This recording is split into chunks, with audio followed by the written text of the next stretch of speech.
Igaühe looduskaitse on igaühe panus looduse ja elurikkuse hoidmisesse.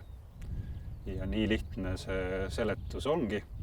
Ja siin on olnud selliseid vaidlusi ja küsimusi, et kuidas me seda täpsemalt peaksime nimetama, et kas me peaksime nimetama seda hoopis äkki loodushoiuks. Aga kui see selline idee alguse sai, siis selle taga oli mõte, et see on ikkagi selline igaühe praktiline tegevus looduse kaitseks.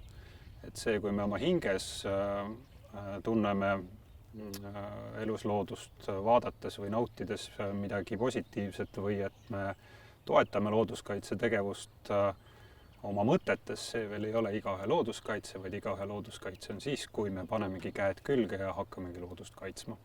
Selleks on sul vaja natukene ringi vaadata selles keskkonnas, kus sa viibid ja kus sa elutsed või mida sina omad. Ja vaadata järgi ja hinnata oma ümbritsevas seda, mis elusloodusele võiks olla vajalik.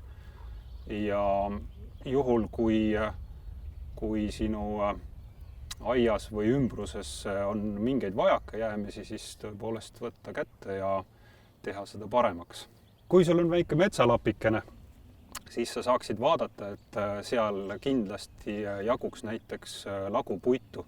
Et iga puu, mis pikali kukub, ei ole raisku läinud puu, vaid elurikkus võtab selle omaks ja kasutab selle ära ja vahetevahel võib-olla targemini, kui sina oskaksid seda kasutada.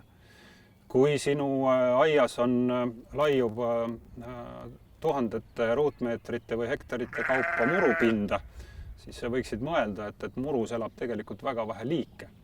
Ja kui sa jätaksid sealt suure osa niitmata, eriti selle osa, kus sa ise tegelikult pikniku ei pea ja palli ei mängi, siis elurikkus võidab sellest väga olulisel määral. Aga kui sinu omanduses on näiteks mingisugust haritud maad või haritavat maad, mida sa tegelikult ise harida enam ei taha, olgu see siis vana kartulimaa, aiamaa või mõni põllulapp, siis on sul alati võimalus sellest mõne lihtsa võttega teha looduslik niit.